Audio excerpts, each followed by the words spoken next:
GNR. Vintage diecast racing.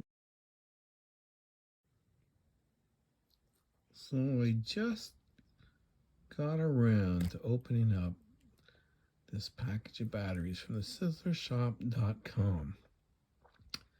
And I'm going to put in a car that I've done absolutely nothing to. And this is cars like from the 1970s. So let's see how it goes.